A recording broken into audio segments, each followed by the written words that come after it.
If we consider that the Jews are everywhere in a very small minority, and that in most societies where the foregoing observations were made, Catholics are in the minority, we are tempted to find in these facts the cause explaining the relative rarity of voluntary deaths in these two. Obviously, the less numerous confessions facing the hostility of the surrounding populations, in order to maintain themselves, are obliged to exercise severe control over themselves and subject themselves to an especially rigorous discipline. To justify the always precarious tolerance granted them, they have to practice greater morality. Besides these considerations, certain facts seem really to imply that this special factor has some influence. In Prussia, the minority status of Catholics is very pronounced, since they are only a third of the whole population.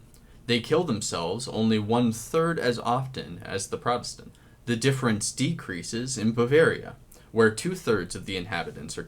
The voluntary deaths of the latter are here only in the proportion of 100 to 275 of those of Protestants, or else of 100 to 238, according to the period. Finally, in the almost entirely Catholic Empire of Austria, only 155 Protestant to 100 Catholic suicides are found.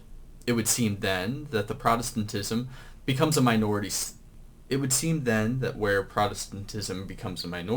its tendency to suicide decreases. But first, suicide is too little an object of public condemnation for the slight measure of blame attaching to it to have such influence, even on minorities obliged by their situation to pay special heed to public opinion. As it is an act without offense to others, it involves no great reproach to the groups more inclined to it than others, and is not apt to increase greatly their relative ostracism, as would certainly be the case with greater frequency of crime and misdemeanor. Besides, when religious intolerance is very pronounced, it often produces an opposite effect.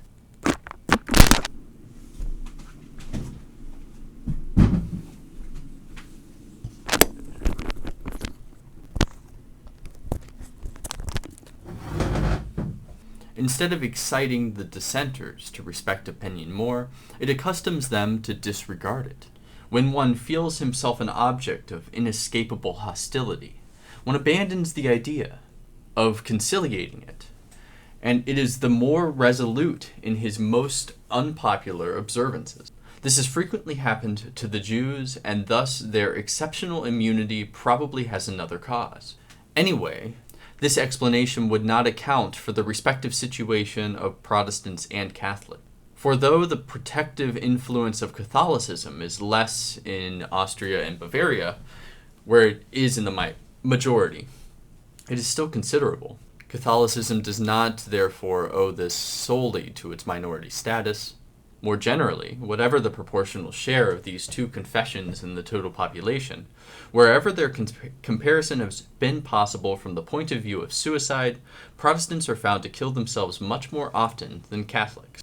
There are even countries like the Upper Palatinate and Upper Bavaria where the population is almost wholly Catholic, 92 and 96%, and where there are nevertheless 300 and 423 Protestant suicides to 100 Catholics. The proportion even rises to 522% in Lower Bavaria, where the Reformed religion has not quite one follower to 100 inhabitants.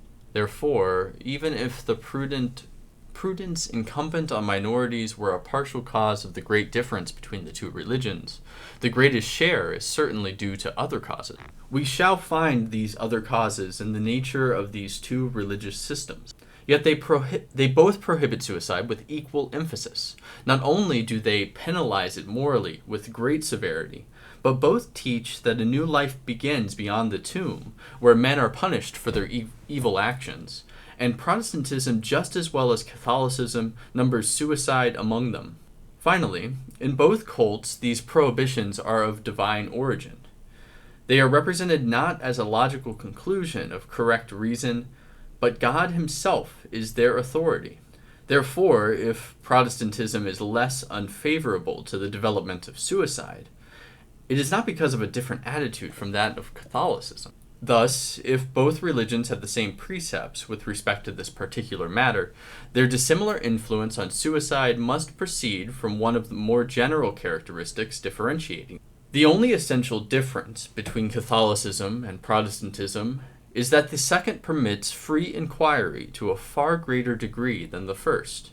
Of course, Catholicism, by the very fact that it is an idealistic religion, concedes a far greater place to thought and reflection than Greco-Latin polytheism or Hebrew monotheism. It is not restricted to mechanical ceremonies, but seeks the control of the conscience. So it appeals to conscience, and even when demanding blind submission of reason, does so by employing the language of reason. Nonetheless, the Catholic accepts his faith ready-made, without scrutiny. He may not even submit it to a historical examination, since the original texts that serve as its basis are proscribed. A whole hierarchical system of authority is devised with marvelous ingenuity to render tradition invariable. All variation is aberrant to Catholic thought. The Protestant is far more than the author of his faith. The Bible is put in his hands, and no interpretation is imposed upon him. The very structure of the Reformed cult stresses this state of religious individualism. Nowhere but in England is the Protestant clergy a hierarchy. Like the worshippers, the priest has no other source but himself and his conscience. He is a more instructed guide than the run of worshippers, but with no special authority for fixing dogma.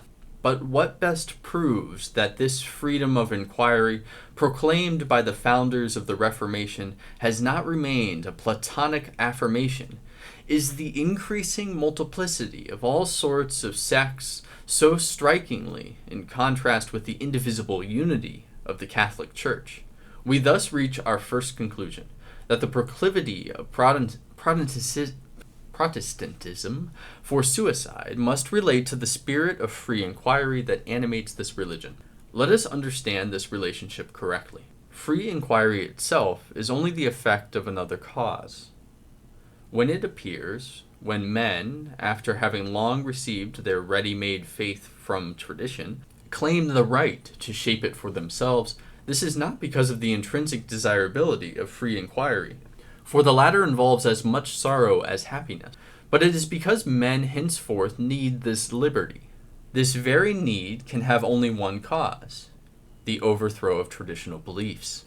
If they still asserted themselves with equal energy, it would never occur to men to criticize them. If they still had the same authority, men would not demand the right to verify the source of this authority. Reflection develops only if its development becomes imperative. That is, if certain ideas and instinctive sentiments which have hitherto adequately guided conduct are found to have lost their efficacy. Then reflection intervenes to fill the gap that has appeared, but which it has not created. Just as reflection disappears to the extent that thought and action take the form of automatic habits, it awakes only when accepted habits have become disorganized. It asserts its rights against public opinion only when the latter loses strength. That is, when it is no longer prevalent to the same extent. If these assertions occur not merely occasionally, and as passing crises, but become chronic, if individual consciousnesses keep reaffirming their autonomy, it is because they are constantly subject to conflicting impulses, because a new opinion has not been formed to replace the one that no longer existing. If a new system of beliefs were constituted, which seemed as indisputable to everyone as the old, no one would think of discussing it any longer. Its discussion would no longer even be permitted, for ideas shared by an entire society draw from this consensus an authority that makes them sacrosanct, and raises them above dispute.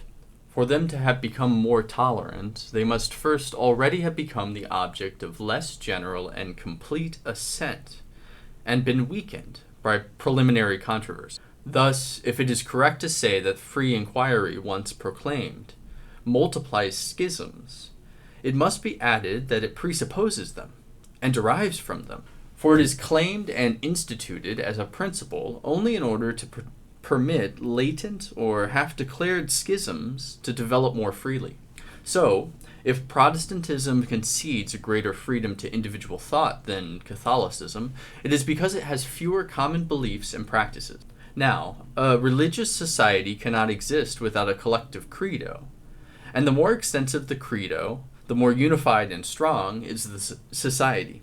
For it does not unite men by an exchange and reciprocity of services, a temporal bond of union which permits and even presupposes differences, but which a religious society cannot form. It socializes men only by attaching them completely to an identical body of doctrine and socializes them in proportion as this body of doctrine is extensive and firm. The more numerous the manners of action and thought of a religious character are, which are accordingly removed from free inquiry, the more the idea of God presents itself in all details of existence, and makes individual wills converge to one identical goal. Inversely, the greater concessions a confessional group makes to individual judgment, the less it dominates lives, the less its cohesion and vitality. We thus reach the conclusion that the superiority of Protestantism with respect to suicide results from its being a less strongly integrated church than the Catholic Church. This also explains the situation of Judaism. Indeed, the reproach to which the Jews have for so long been exposed by Christianity have created feelings of unusual solidarity between them. Their need of resisting a general hostility, the very impossibility of free communication with the rest of the population, has forced them to strict union among themselves. Consequently, each community became a small, compact, and coherent society with a strong feeling of self-consciousness and unity. Everyone thought and lived alike. Individual divergences were made almost impossible by the community of existence and the close and constant surveillance of all over each. The Jewish Church has thus been more strongly united than any other, from its dependence on itself because of being the object of intolerance. By analogy with what has just been observed apropos of Protestantism, the same cause must therefore be assumed for the slight tendency of Jews to suicide in spite of all sorts of circumstances which might, on the contrary, incline them. Doubtless they owe this immunity in a sense to the hostility surrounding them. But if this is its influence, it is not because it imposes a higher morality, but because it obliges them to live in greater union. They are immune to this degree because their religious society is of such solidarity.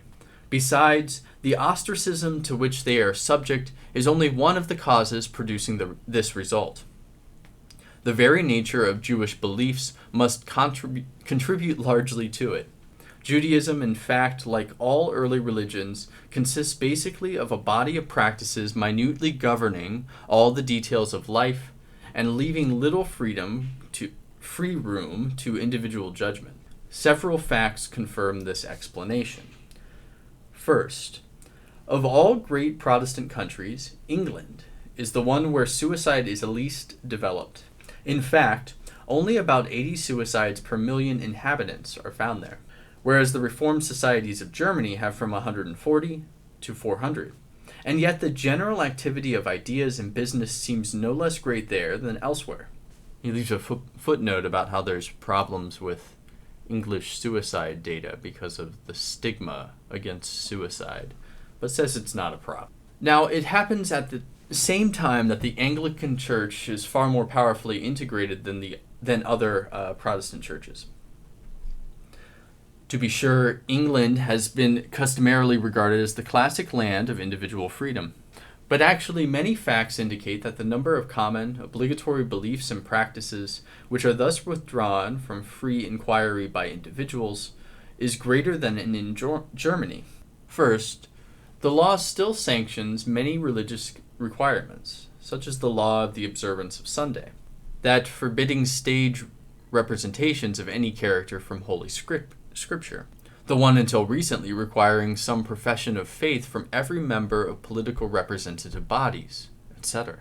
Next, respect for tradition is known to be general and powerful in England. It must extend to matters of religion as well as others. But a highly developed traditionalism always more or less restricts activity of the individual. Finally, the Anglican clergy is the only Protestant clergy organized in a hierarchy. This external organization clearly shows an inner unity incompatible with a pronounced religious individualism. Besides, England has the largest number of clergymen for any Protestant country. In 1876, there averaged 908 churchgoers for every minister, compared with 932 in Hungary, 1,100 in Holland, 1,300 in Denmark, 1,400 in Switzerland, and 1,600 in Germany. The number of priests is not an insignificant detail, nor a superficial characteristic, but one related to the intrinsic nature of religion. The proof of this is that the Catholic clergy is everywhere much more numerous than the Protestant. In Italy, there is a priest for every 267 Catholics, in Spain for 419, in Portugal for 536, in Switzerland for 540, in France for 823, in Belgium for 1,050. This is because the priest is the natural organ of faith and tradition, and because here as elsewhere the organ inevitably develops in exact proportion to its function. The more intense religious life, the more men are needed to direct it. The greater the number of dogmas and precepts, the interpretation of which is not left to individual consciences, the more authorities are required to tell their meaning. Moreover, the more numerous these authorities, the more closely they surround, and the better they restrain the individual. Thus, far from weakening our theory, the case of England verifies it. If Protestantism there does not produce the same results as on the continent, it is because religious society there is much more strongly constituted, and to this extent resembles the Catholic Church. We'll skip a few pages. We see why, generally speaking, religion has a prophylactic effect upon suicide. It is not, as has sometimes been said, because it condemns it more unhesitatingly than secular morality, nor because the idea of God gives it its precepts exceptional authority which subdues the will, nor because the prospect of a future life and the terrible punishments there awaiting the guilty give its prescriptions a greater sanction than that of human laws. The Protestant believes in God and the immorality of the soul no less than the Catholic. More than this, the religion with the least inclination to suicide, Judaism, is the very one not formally prescribing it, and also the one in which the idea of immortality plays the least role. Indeed, the Bible contains no laws forbidding man to kill himself. And on the other hand, its beliefs in a future life are most vague. Doubtless, in both matters, rabbinical teaching has gradually supplied the omissions of the sacred book, but they have not its authority. The beneficent influence of religion is therefore not due to the special nature of religious conception. If religion protects man against the desire for self-destruction, it is not that it preaches the respect for his own person to him, with arguments sui generis, but because it is a society. What constitutes this society is the existence of a certain number of beliefs and practices common to all the faithful, traditional, and thus obligatory.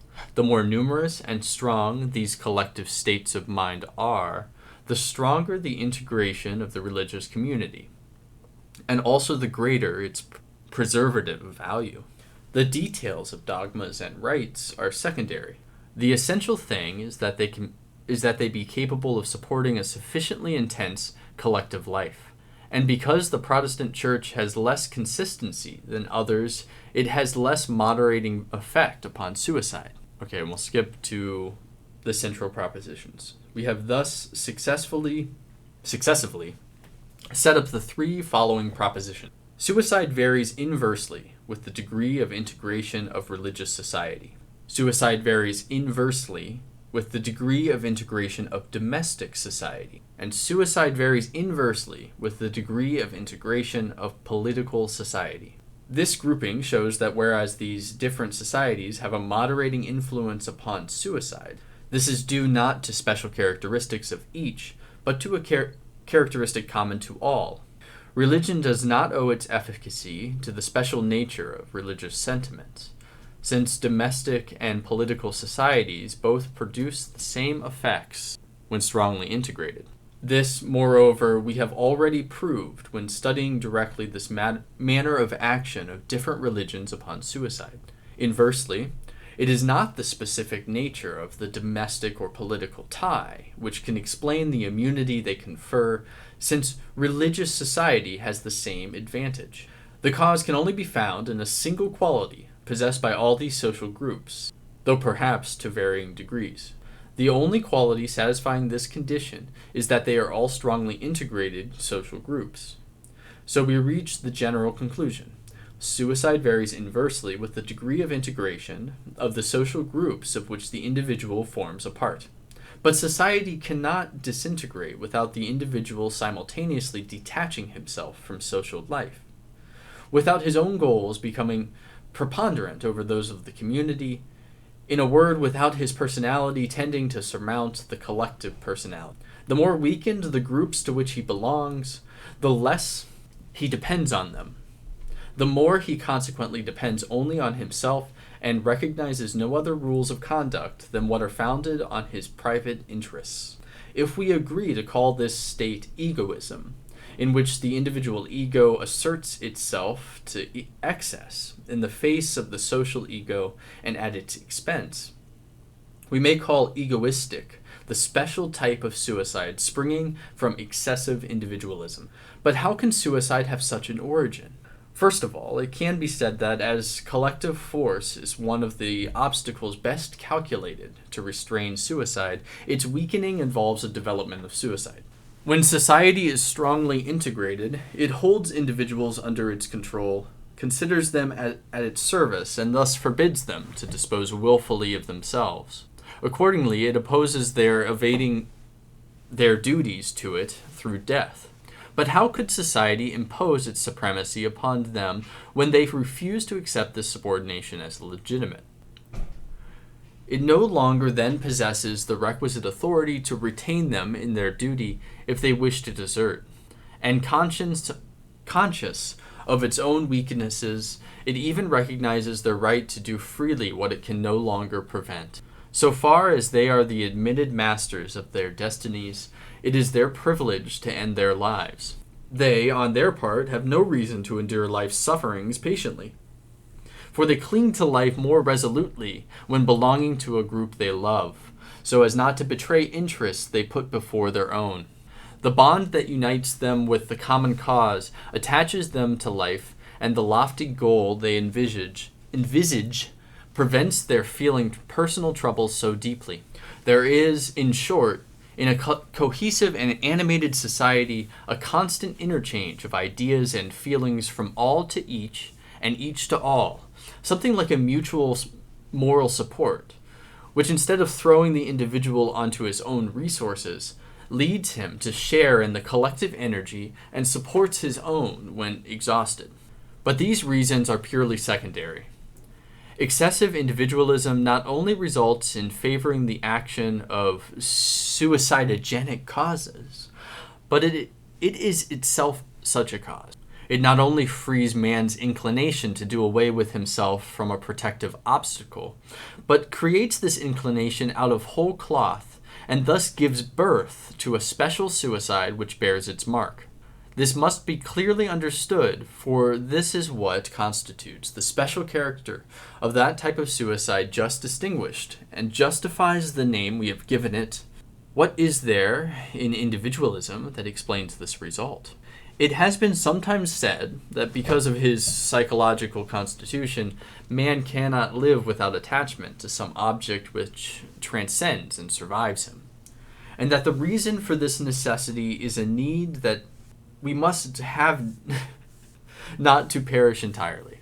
Life is said to be intolerable unless some reason for existing is involved. some purpose justifying life's trials. The individual alone is not a sufficient end for his activity. He is too little. He is not only hemmed in spatially, he is also strictly limited temporally. When, therefore, we have no other object than ourselves, we cannot avoid the thought that our efforts will finally end in nothingness, since we ourselves disappear. But annihilation terrifies us. Under these conditions, one would lose courage to live, that is, to act and struggle, since nothing will remain of our exertions. The state of egoism, in other words, is supposed to be contradictory to human nature, and consequently too uncertain to have chances of permanence.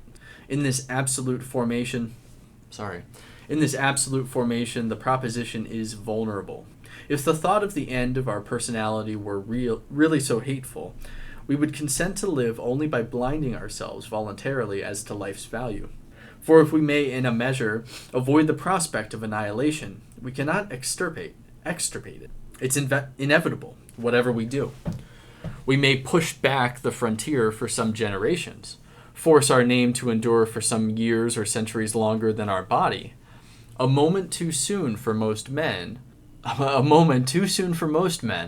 always comes when it will be nothing. For the groups we join in order to prolong our existence by their means are themselves mortal. They too must dissolve, carrying with them all our deposit of ourselves. Those are few whose memories are closely enough bound to the very history of humanity to be assured of living until its death. So, if we really thus thirsted about immortality, no such brief perspectives could ever appease us.